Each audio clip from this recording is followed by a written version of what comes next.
오늘 금요일 밤 하나님께서 우리에게 주시는 말씀은 요나서 4장 10절로 11절까지의 말씀입니다. 요나서 4장 10절로 11절 말씀.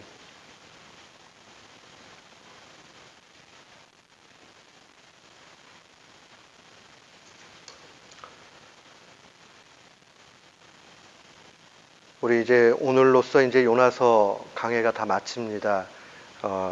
19번째 설교로 저는 기억을 하는데, 오늘 이 마무리를 하면서 하나님께서 우리에게 베풀어 주신 은혜들을 또한 계수하기를 원합니다. 요나서 4장 10절부터 11절까지 우리 같은 마음으로 봉독토록 합니다. 여호와께서 가라사대 네가 수고도 아니하였고 배양도 아니하였고 하룻밤에 났다가 하룻밤에 망한 이 박농쿨을 네가 아꼈거든. 하물며 이 큰 성읍 니느웨에는 좌우를 분별하지 못하는 자가 12만여 명이요 육축도 많이 있나니 내가 아끼는 것이 어찌 합당치 아니하냐. 아멘. 저는 오늘 본문 말씀을 통해서 당신은 어디에 서 있습니까? 라는 제목으로 주의 말씀을 선포하도록 하겠습니다. 우리가 신앙생활 한다는 것은 하나님 앞에 자꾸 이거 왜 이렇게 되지요? 라고 물으면서 하나님 답 좀 해보세요 하는 그 과정이라고 생각할 때가 많이 있습니다. 그런데 성경의 많은 부분은 반대의 모습이 훨씬 많아요. 하나님이 우리에게 질문하면 우리가 그 질문에 대해서 답을 찾아가는 그 과정이 곧 신앙의 길이라 하는 것을 기억해야 됩니다. 오늘 요나서의 맨 마지막은 주님께서 요나에게 또 요나 같은 우리에게 질문하십니다. 그리고 모든 요나서가 마치게 됩니다. 그거에 대한 답변은 우리의 몫이겠지요. 저는 이제 요나서 강해를 마무리하면서 우리가 하나님께서 이 질문하는 것에 대해서 어떻게 답을 할 것인가, 이 시간에 답도 찾고 우리의 결단도 있기를 주의 이름으로 축원합니다. 아멘. 우리가 잘 아는 말 가운데 너 자신을 알라라는 말이 있습니다. 이게 보통은 우리가 소크라테스가 한 말이다 이렇게 얘기하지만 실제 상황들을 보면 고대 그리스의 6명의 현인 가운데 누군가 한 사람이 한 것으로 그렇게 봅니다. 델포이에 있는 그 아폴론 신전에 그 앞마당에 기둥에 새겨져 있대요, 이 말이요. 그래서 많은 사람들이 그냥 소크라테스가 제일 유명하니까 그렇게 얘기했겠지라고 하지만 실상은 그 고대의 현인 가운데, 철학자 가운데 한 사람이 한 것으로 그렇게 봅니다. 근데 네 자신을 알라 하는 이 말은 원래 많이 이렇게 좀 펼쳐서 그 당시에 통용되는 말로 생각을 하면 너의 내면에 있는 신의 마음을 기억해라 하는 그런 뜻을 담고 있다고 합니다. 그러니까 단순히 너 자신을 알라 이 말은 내가 어떤 상황이냐 아는 것, 그 본질적인 문제 자체는 사람들 속에는 다 신이 주어진 신의 마음이 있는데 그 신이 준 마음을 헤아려 봐라 하는 그런 의미를 가지고 있다는 겁니다. 신의 본심을 깨달으라 하는 그런 권고겠지요. 근데 이와 유사한 그러한 내용이 우리의 말씀 가운데 주님의 계명으로 주신 것이 있습니다. 전도서 12장 1절 2절 말씀은 이렇게 기록을 합니다. 너는 청년의 때에 너의 창조주를 기억하라. 우리가 정말 기억해야 되는 것은 창조주 하나님을 기억하는 거죠. 세속에 있는 철학자들이 네 속에 있는 신의 마음을 한번 생각해봐 라고 하면서 너 자신을 알라 라고 이야기했다면 오늘날 우리는 젊은 시절부터 하나님의 마음을 헤아릴 때에 창조주를 기억할 일들이 필요합니다. 곧 곤고한 날이 이르기 전에 나는 아무 낙이 없다고 할 해를 가까이 전에 해와 빛과 달과 별들이 어둡기 전에 비 뒤에 구름이 다시 일어나기 전에 창조주를 기억하라는 겁니다. 한마디로 얘기하면 늙어서 점점 소망이 없어질 때가 아니라 어린 시절부터, 젊은 시절부터 정말 하나님 창조자가 너에게 어떤 분이냐 하는 것을 깨달아 생각하라는 말씀입니다. 신앙적인 답변으로 우리가 좀 이야기하자면 결국 우리의 신앙의 여정은 창조주의 그 마음, 하나님의 본심을 헤아려 가는 것이다. 그렇게 볼 수 있습니다. 오늘 하나님은 질문합니다. 9절에 먼저 보면 하나님이 질문하죠. 야, 네가 이 박넝쿨로 인하여 성냄이 어찌 합당하냐? 라고 얘기하니까 9절 하반절에 요나가 답변하지요. 내가 성내어 죽기까지 할지라도 합당하나이다. 또박또박 그 9절에는 분명히 말대꾸하고 답변을 합니다. 요나는 억울했거든요. 마음속에 정말 고생하는 자신을 안 알아주는 하나님이 야속했습니다. 어쨌든 순종해가지고 물고기 밥 된 다음에 토해내져가지고 그래서 니느웨 성에 왔잖아요. 그래서 니느웨 성에 와가지고 말씀대로 선포를 했는데 이제 어떻게 되나 살펴보고 있는데 하나님이 그 회개하는 니느웨 백성들을 용서하시는 거 보고 머리에 뿔이 난 겁니다. 아니 어차피 이렇게 할 것 같으면은 뭐 때문에 나를 여기에 보내셨어? 하는 생각이 드는 거죠. 우리 살다 보면 이런 일 있잖아요. 아니 이렇게 고생 다 해가지고 하는데 결국 이렇게 안 됐고 괜히 생고생했네. 아니 이렇게 할 바에는 뭐 하려고 시켜? 아니 의미가 없잖아. 우리는 이렇게 생각할 때가 참 많이 있습니다. 하나님 어차피 하나님 뜻대로 그렇게 하실 거면 하나님이 하시지. 나 왜 이렇게 고생시켜요? 라고 항변하는 겁니다. 억울하다. 진짜 물고기 밥 되기까지 이렇게 고생했는데 야 나는 선지자 맞아? 아니 선지자가 선포를 했으면 그대로 돼야 되는데 그대로 안 되고 반대 결과가 되니까 자기의 정체성에 대해서 얼마나 고민이 되었겠습니까? 그럼 만약에요 예수님을 열심히 잘 믿고 하나님을 잘 숨기고 막 그렇게 갔는데 중간에 어려움을 만났어요. 그러면 이런 회의 안 느끼겠어요? 하나님 내가 순종 다 했는데 결국 순종해가지고 망했네요? 그런다면 허무하게 느껴지고 예수님 믿어도 소용없구나. 교회 다녀도 별반 틀린 게 없네 라고 하면서 좌절할 수 있잖아요. 그 심정이 지금 요나의 심정입니다. 야 하나님의 사람이 어떻게 저럴 수 있어. 비난할 문제가 아니고요. 이 모습이 우리의 모습일 수 있다는 겁니다. 근데 10절에 오면 하나님이 다시 한번 질문을 합니다. 야 아무 노력도 없이 얻어진 박넝쿨 너 엄청 아끼더라. 그런데 내가 저 니느웨 성을 아끼는 건 당연하지 않냐? 라고 말씀하시죠. 그리고 질문합니다. 이게 잘못됐니? 라고 하니까 그 다음에 아무 말 못하고 입을 다뭅니다. 입을 다물었다는 얘기는 암묵적인 절대적 동의를 얘기합니다. 하나님 할 말 없네요.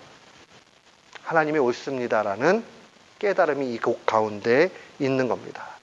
비로소 이 마지막 절에 왔을 때에 선지자 요나는 하나님의 심정이 읽혀지고 만져지고 이해가 되고 아하 그렇구나 하는 생각을 하게 되는 겁니다. 사랑하는 성도 여러분, 요나 선지자가 선지자였지만 성숙하기까지는 시간이 요구되었고 그 성숙한 시간이 지나고 나서야 비로소 성숙한 신자가 되었습니다. 성숙한 신자는 내 편에서 이야기하는 것이 아니라 하나님 편에서 바라보고 하나님 편에서 답하는 사람입니다. 하나님 편에 서게 되니 할 말이 없지요. 내가 더 이상 무엇을 얘기하겠습니까? 결국 하나님께서 아끼시는 것 당연합니다라고 동의하고 있는 겁니다. 사랑하는 성도 여러분, 우리의 신앙이 바로 이 가운데 놓여져야 됩니다. 하나님 왜 자꾸 그렇게 말씀하세요? 하나님 이건 아니잖아요 라는 태도에서 우리가 성숙한 신앙인이 됐다는 것은 하나님은 왜 이렇게 하셨을까? 내가 하나님 편에서 생각을 해봐야 되겠다라고 하나님께 자꾸 가까이 가는 것, 그게 바로 성숙한 신자의 모습입니다. 왜 그렇습니까? 이유는 간단해요. 하나님만이 참되기 때문입니다. 하나님만이 진리이기 때문입니다. 우리가 다 옳은 것 같고 우리 편에서 생각할 때는 억울한 것 같지만, 그러나 우리와 차원이 다르신 하나님만이 참되시고 진리라는 사실을 인정해야 됩니다. 로마서 3장 4절은 증거합니다. 사람은 거짓되되 하나님은 참되다. 이 말씀은 우리 마음에 간직해야 됩니다.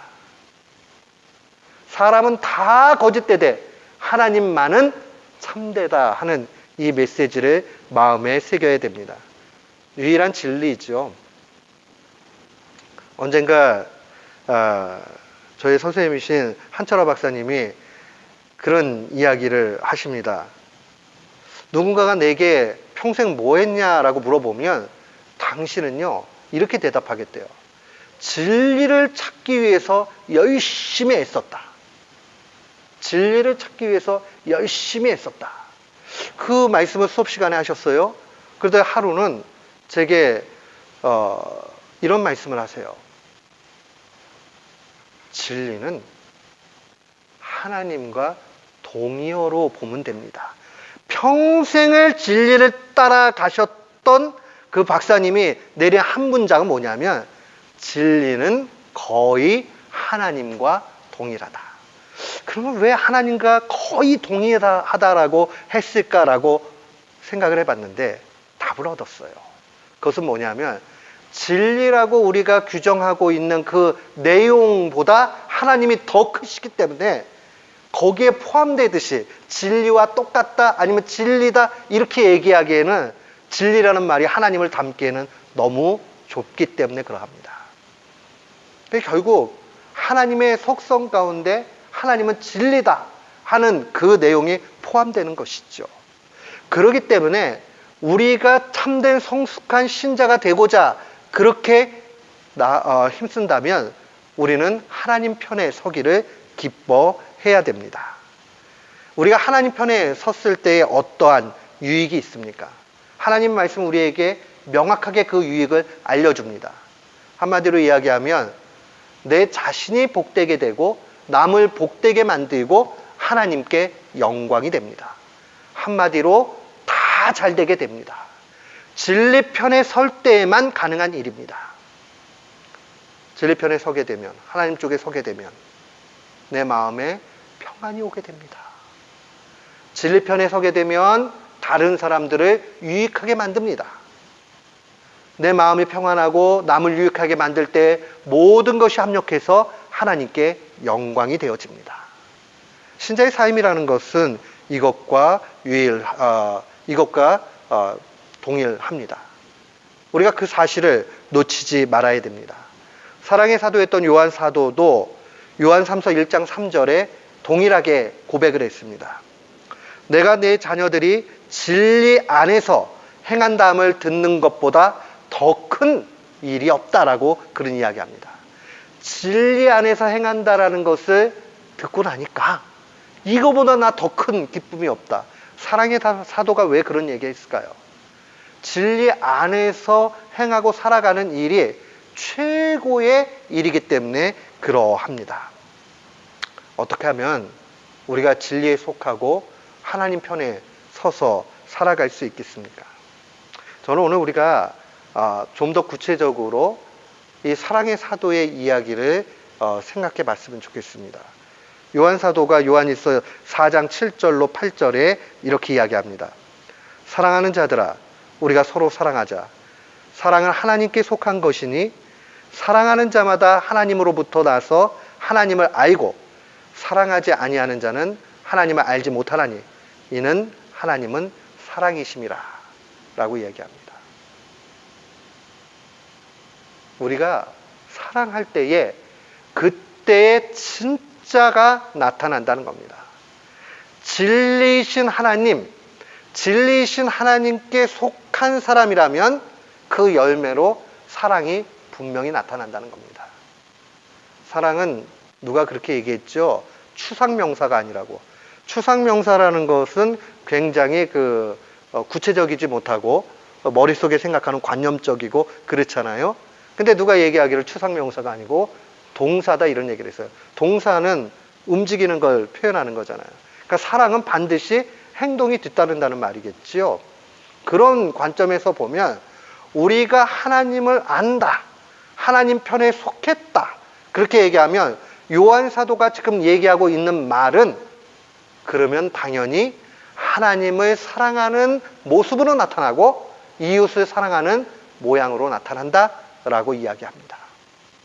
놓치지 말아야 되는 상황입니다. 우리의 사랑 실천이 구원을 보장한다는 것이 아니라 구원을 받은 사람, 그래서 하나님 편에 속해 있는 사람이라면 마땅히 하나님을 사랑하고 이웃을 사랑하는 것이 당연하다라고 이야기합니다. 마태복음 25장의 마지막 심판의 그 광경의 내용을 보십시오. 묻는 것 딱 한 가지예요. 너 하나님 얼마나 사랑했니? 그리고 이웃을 얼마나 사랑했느냐. 그거 묻고 있어요. 야, 너 세상에서 돈 많이 벌었니? 너 명예 좀 괜찮아? 너 그리고 자식 잘 됐냐? 아, 저는 그래도 자식 농사 잘 지었어요. 그것을 묻지 않으십니다. 아, 저 그래도 좀 제법 열심히 살아서 괜찮게 세상 지위 좀 얻었습니다. 주님 그거 안 물어봐요. 성경은 명확하게 얘기합니다. 네가 얼마만큼 하나님을 사랑했느냐? 아니면 이웃을 사랑했느냐? 그거 한 가지가 마지막의 평가 기준입니다. 운동 경기도요, 다 룰이라는 게 있잖아요. 그리고 그 룰에 벗어나게 되면 아무리 잘한 것 같아도 소용이 없습니다. 그렇죠? 무효가 되고 말아요. 마지막에 물어보는 하나님의 질문은 단 한 가지입니다. 너 세상에 있을 때에 나 얼마만큼 사랑했니? 너 세상에 있을 때에 이웃 얼마만큼 사랑했니? 그거 물어봐요. 저는 오늘 충격받았어요. 제가 참 좋아하는 형제입니다. 이 형제가 어느 교회 장로님하고 통화합니다. 그런데 이 형제가 그런 얘기예요. 그 장로님이 내가 보니까는 그 형제가 집사님이에요. 집사님이 참 정직하고 너무너무 좋아서 자꾸 비즈니스를 소개해주고 싶어요. 그래서 내가 누구누구한테도 소개하려고 그러니까 올 때 명함 좀 갖고 오세요. 이렇게 얘기하는 거예요. 근데 이 형제가 쭉 얘기를 듣고 있다가 예 하다가 장로님 너무 감사한데 저 그분하고 거래 안 합니다. 딱 그러는 거예요. 저는 처음 봤어요. 이 형제가 너무나 정직하고 그 마음이 깨끗한 사람이기 때문에 저는 목사님들 아닌데 이렇게 정직하게 하는 젊은이를 그렇게 많이 못 봤어요. 근데 정말 훌륭한 형제예요. 근데 이 집사님이 너무 단호하게 그렇게 얘기하는 거예요. 그러더니 하는 얘기가 이런 겁니다. 목사님 제가 이렇게 얘기하는 거 죄송한데 실제로 제가 그분하고 거래한 적이 있습니다. 근데 세상 천지 그런 분 처음 봤습니다. 그런 거예요. 근데 그 다음 얘기가 충격적이었죠. 근데 교회 집사님이래요. 보십시오. 만약에 우리가 살아가면서요, 그 사람에 대한 평가들 다양할 수 있는데 정직한 사람에게 이러한 평가를 받는다 그러면 그 인생이 어떠한 인생일까? 그러면서 이분이 그런 얘기합니다. 이분이 어떤 업종에 일을 하는데 일하는 스타일이 이러시대요. 완전히 덤핑으로 해가지고 주변을 다 죽여놓고 자기 혼자 독점하는 분이랍니다. 이분이 물어봤대요. 그 형제가 여기에는 이런 사람들도 있는데 굳이 거기다가 또 더 비즈니스를 넓힐 이유가 있습니까? 그랬더니 난 돈 벌 생각 없어요 그러시더래요.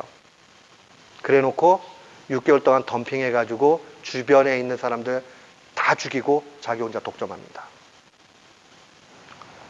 국가에서도 독과점이라고 얘기하죠. 규제해요. 그리고 어떤 물품에 대해서는 대기업이 손대지 못하도록 법으로 막습니다. 영세 상인들을 살리기 위해서. 근데 이런 사각지대에서 예수 믿는 사람이 그렇게 한다 그러면 불신자보다 더 악한 사람입니다.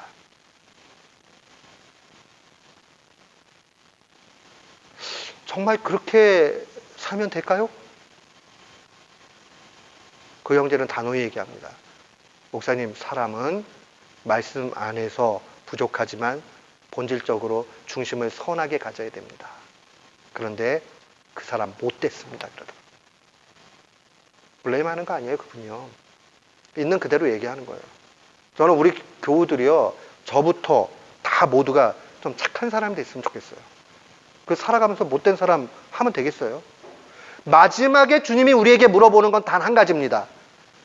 너 나 얼마만큼 사랑했니? 아니면 너 이웃들을 얼마만큼 사랑했니?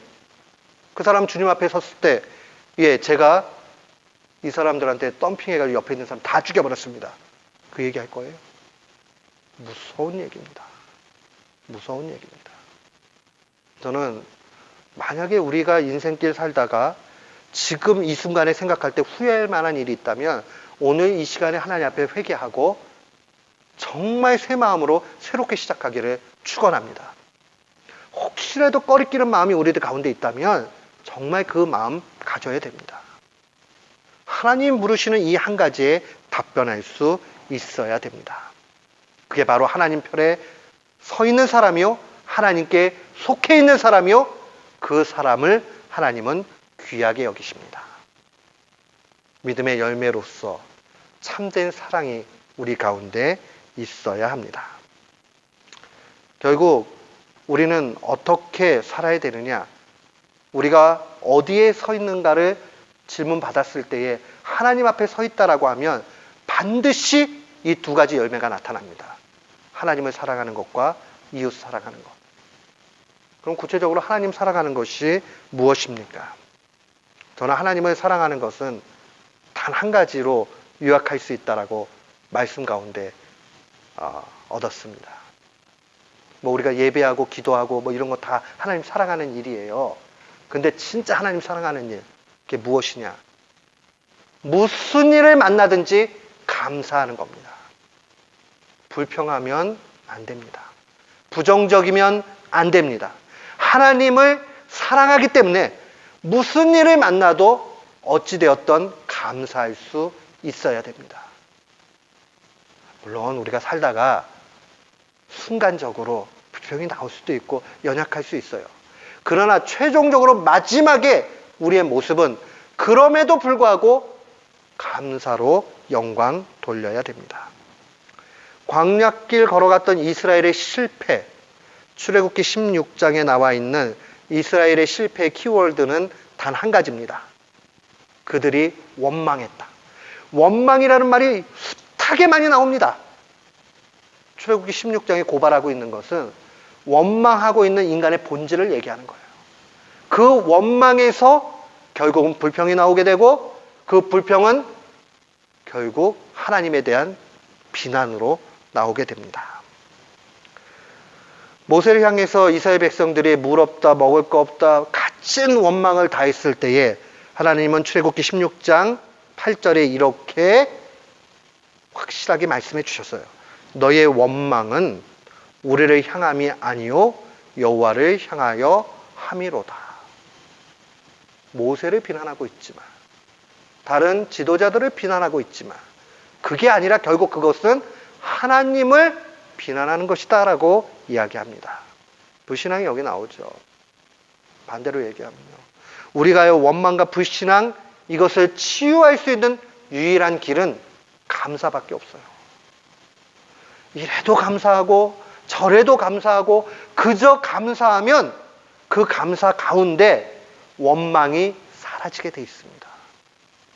난 본질적으로 그냥 자꾸 불평이 나오는데 그래도 주님 앞에 자꾸 이 마음을 고쳐달라고 하면서 감사의 제목을 찾아가야 돼요. 계속 감사해야 됩니다. 감사할 줄 아는 사람 참 멋있는 사람입니다. 그래서 시편 50편 23절은 증거합니다.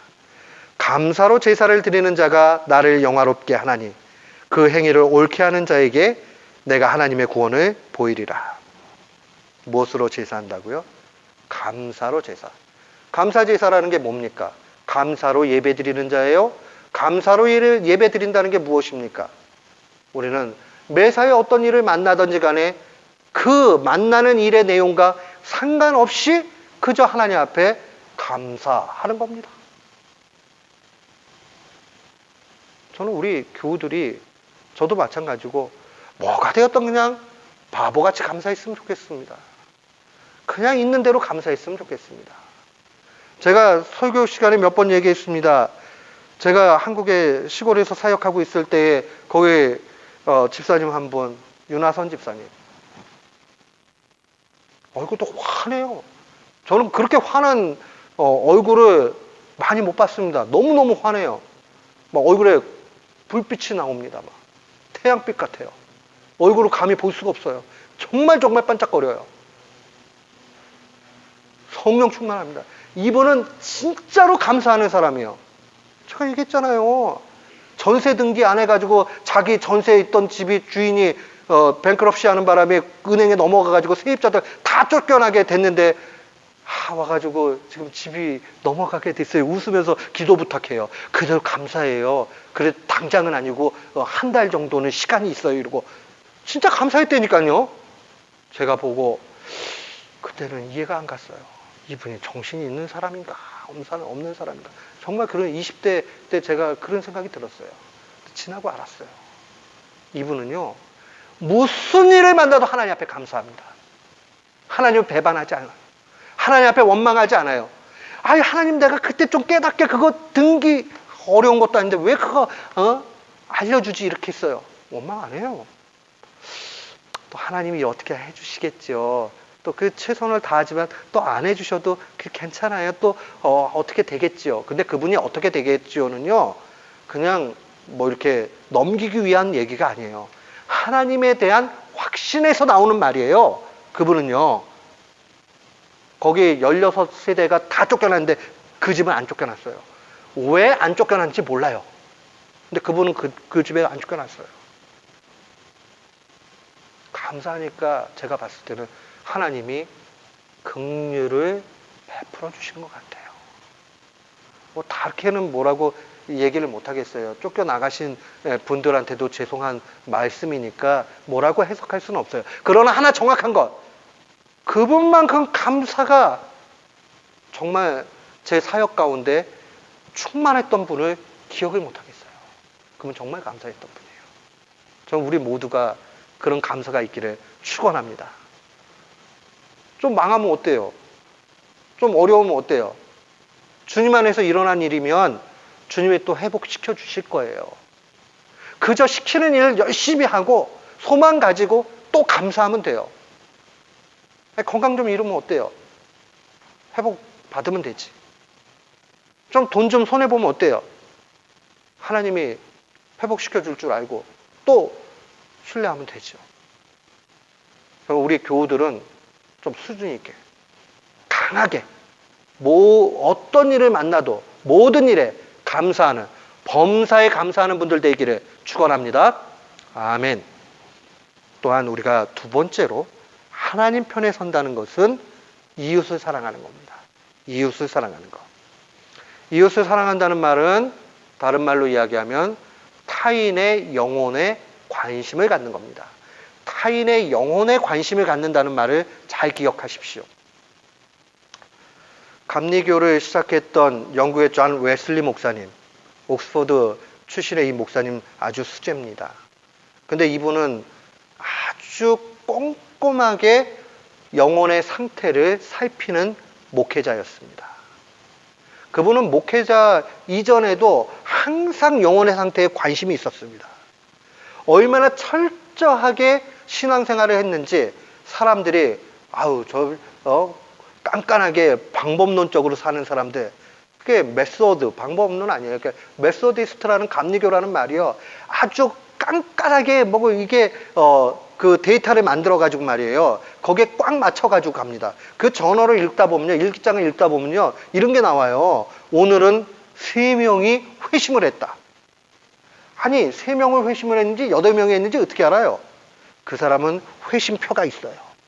그래서 요 단계까지 이거 아주 꼼꼼하게 해놓고 자기가 회심을 했다라고 얘기할 때는 이만큼의 단계까지 온 거예요. 그럴 때에 그렇게 온 사람이 5명. 이거보다 더 많이 간 사람이 2명, 이것에 못 미친 사람이 1명, 이렇게 정말 써 있어요. 영혼의 관심을 얼마나 깊이 가졌는지 모릅니다. 웨슬레안들이 원래 가지고 있는 그 마음 자세 자체는 타인의 영혼에 대해서 그렇게 관심을 갖습니다.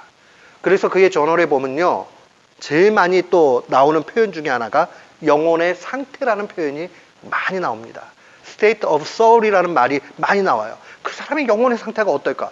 그러니까 웨슬리는 맨날 관심사가 뭐냐면요, 그 사람이 돈 얼마만큼 버냐, 그 사람 얼마만큼 배웠느냐, 그 자식 잘 됐느냐, 여기 있지 않아요. 그 사람의 영혼의 상태가 얼마만큼 하나님께 가까이 가 있느냐, 그 사람이 얼마만큼 헌신되어 있느냐, 여기에 관심이 있는 거예요.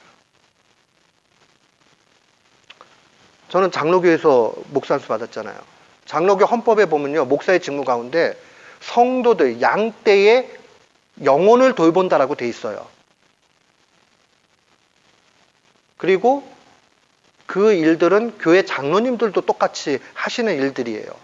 근데 오늘날에는 교회들이, 목회자나 장로님들이 성도들의 영혼을 얼마만큼 돌보는가, 우리 한번 생각해 봐야 돼요. 정말로 얼마만큼 돌보고 있느냐. 뭐 회의해가지고 결정하는 일 하다가 끝나버리잖아요. 문제가 많죠. 목회자들도 그 문제예요. 저는 우리 교회는 마음을 좀 새롭게 해야 됩니다. 우리 모두가 다 같이 서로의 영혼의 상태에 관심을 가져야 됩니다. 그래서 저 사람 영혼의 상태가 형편없어, 이렇게 하는 게 아니라 영혼의 상태가 아직 조금 더 도움이 필요하겠구나, 저 사람 지금 영혼의 상태가 다운되고 있구나, 이 보이면 어떻게 하든지 도와줘야 돼요.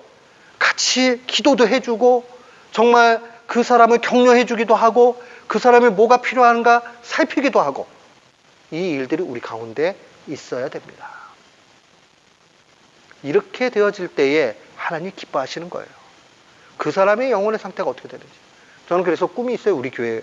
그 꿈이 뭐냐 하면, 도대체 얼마만큼 배웠느냐, 뭐 이런 거 관심 갖지 말고 테이블 안에서 항상 그분의 영혼의 지금 상태, 나의 영혼의 상태에 대해서 관심을 갖고, 지금 내가 신앙적으로 다운이 되고 보면서 서로 신앙에 대해서 깊이 관심을 갖고 이야기하는 겁니다. 이 얘기하다 보면 그 안에서 큰 힘을 얻게 돼 있습니다. 그 적극적인 일들 가운데 하나는 남을 위해서 기도해 주는 겁니다. 디모데전서 2장 1절에 주의 말씀은 증거합니다. 그러므로 내가 첫째로 권하노니, 첫째로 권한다는 말은 무엇보다도 꼭 요거 권하는데, 모든 사람을 위하여 간구와 기도와 도고와 감사를 해라. 여기서 얘기하고 있는 간구, 기도, 도고, 감사는 모두 기도의 종류입니다. 그러니까 모든 사람을 위해서 제발 기도해라. 이게 바울이 디모데에게 첫 번째로 목회자로서 원한 걸 얘기하는 것이고, 모든 성도들에게 주의 심정을 대변해서 명령해 주고 있는 얘기예요. 모든 사람들을 위해서 기도하라는 겁니다. 꾸준히 남을 위해서 기도하는 일들이 필요합니다. 독일에서 유학생으로 가서 오랫동안 독일 현지 교회에서 목사 안수를 받은 여성 목회자가 한 분 있습니다. 근데 이분이 쓴 글을 보고 되게 깜짝 놀랐어요. 이분이 이런 얘기합니다. 한국을 40년 만에 방문을 해가지고 한국 교회를 보고 깜짝 놀랐대요. 한국 교회가 이렇게 기도를 뜨겁게 하는데 어쩌면 그렇게 개인 자기들 위해서 기도는 그렇게 열심히 하면서 공동체를 위한 기도는 하나도 안 하는지 깜짝 놀랐답니다. 서구의 교회들이요, 대부분 공동 기도문이 있고 공동체적 기도를 하지 개인 기도를 하는 경우는 굉장히 없습니다. 근데 저는 서구 교회는 개인 기도하는 걸 좀 배웠으면 좋겠고요. 우리는 공동체 기도를 좀 배울 필요가 있습니다. 우리는 우리 개인들이 얼마만큼 잘 돼야 되는 것에 대해서 비나이다 엄청 빌어요. 그런데 남을 위해서 기도하거나 공동체를 위해서 기도하는 일들은 상당히 인색합니다. 부족하죠. 서구교회는 공동체를 위한 기도는 풍성한데 개인적인 기도에 대한 그 매달림, 이 간절함이 우리보다 부족해요. 서양교회는 우리한테 배워야 되고요. 우리는 서양교회에게 요거만큼 배워야 됩니다. 저는 우리 교우들이요, 이제 기도의 순서를 다 바꾸셔가지고요, 제일 먼저 교회 공동체 위해서 기도하시고, 이게 더 확장이 되면 국가와 민족과 이 상황들을 놓고 기도하시고, 그 다음에 남을 위해서 열심히 기도하시고, 그러고 나서 시간이 조금 남으시면 자기 기도하세요. 그 얘기는 남을 위해서 기도하는 일들은 참 귀한 일이고 이웃을 사랑하는 일이 됩니다. 오늘부터 작정하십시오. 내가 남을 위해서 많이 기도해야 되겠다. 또한 우리가 기억을 해야 되는 것은요, 이 남의 영혼에 관심을 갖는 사람의 최고의 목표는 뭐냐 하면 그들이 구원받는 겁니다. 구원을 받게 하기 위해서 필요한 것은 복음을 전하는 것이죠. 그죠? 그래서 너는 때를 얻든지 못 얻든지 복음을 전해야 되지요. 그래서 우리가 원색적으로 아주 공격적으로 복음 전할 수 있습니다. 이 복음을 전하는 일들 당연히 해야 돼요. 그런데 오늘날 우리 이민사회, 미국 현실 속에서의 이민교회는 원색적으로 전하는 일들이 필요할 때도 있지만 그거보다 더 많이 필요한 것은 무엇이냐면 관계 속에서 복음을 전하는 일입니다. 관계 속에서 복음을 전한다는 것은 마태복음 5장 16절을 우리의 삶에서 실천하는 겁니다. 이같이 너희의 빛이 사람 앞에 비치게 하여 그들로 너희 착한 행실을 보고 하늘에 계신 너희 아버지께 영광을 돌리게 하라. 제발 우리는 못된 교인이 되면 안 됩니다. 그래서 교회하고는 거래 안 해요. 진짜 진저리가 날 정도로 깎습니다. 그리고 처음에 이렇게 얘기했다가 해달라는 게 너무 많습니다. 우리는 그런 교회 되면 안 돼요. 일하시는 분들이요, 교인들하고 상대하기 싫대요. 더 심한 얘기는 목사하고 말하기 싫답니다. 하도 깎아가지고 장사가 안 된대요. 정말 우리가 이렇게 살아야 될까? 정말 그렇게 살아야 될까요, 우리가요? 그리고 툭 하면은 그 사람 교회에서 뭐라고 그러는데 근데 거짓말한다고. 물론 다소간의 억울함이 있을 수 있고 뭐 할 수도 있어요. 그러나 우리가 어떻게 하든지 주의 말씀, 예수 믿는 사람 달라 이러면 어느 순간에 그것이 복음의 선포와 같이 되어져 가지고 그들을 교회 안으로 이끌 수 있습니다. 물론 복음의 능력으로 하는 것과는 조금 다를 수 있어요. 그러나 복음에 대해서 한 번쯤 들으려고 하는 그 매개체, 컨택 포인트는 될 수 있단 말이에요. 그렇지 않겠어요? 저는 오늘 이 밤에 우리가 좀 그렇게 결단 내렸으면 좋겠어요. 피스메이커 교인들은 그래도 착하다. 피스메이커 교인들은 그래도 정직하다. 피스메이커 교인들은 열심히 기도한다. 피스메이커 교인들은 믿을만하다. 그럼 우리 그렇게 됐으면 좋겠어요. 그 교회 조그마하고 그러긴 하지만은 그러나 거기 교인들은 진짜 교인 같아. 우리 정말 그렇게 작정을 하고 되었으면 좋겠어요. 그러다 보면 시카고 지역도 또 우리가 살고 있는 이 땅과 또 우리의 미래가 밝아지지 않겠습니까? 오늘 주님이 분명히 말씀하시잖아요. 너희 착한 행실을 보고 하늘에 계신 너희 아버지께 영광을 돌리게 하라. 못되게 하면 영광 안 돌려요. 비난하지. 하나님이 욕 잡수시죠. 오늘 우리는 생각해 봐야 됩니다. 우리가 어디 서 있는가? 하나님 편에, 하나님 속에 그렇게 있어야 됩니다. 하나님 편에 속하기 위해서 필요한 것은 하나님을 얼마만큼 사랑하느냐, 이웃을 얼마만큼 사랑하고 있는가 하는 거에 대해서 답을 할 수 있어야 됩니다. 우리 오늘 이 밤에 무겁지만은 기쁜 결정을 합시다.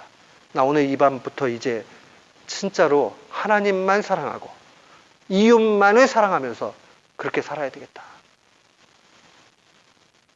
하나님만 사랑하는데 이웃만 이렇게 얘기하니까 말이 안 되지 않는가? 묵상하면 말이 됩니다. 유일하신 하나님만을 사랑할 때에 우리의 이웃을 사랑하게 됩니다. 기억하시고 우리 모두가 이 말씀 안에서 승리하는 귀한 교우들 되시기를 주님의 이름으로 축원합니다. 아멘.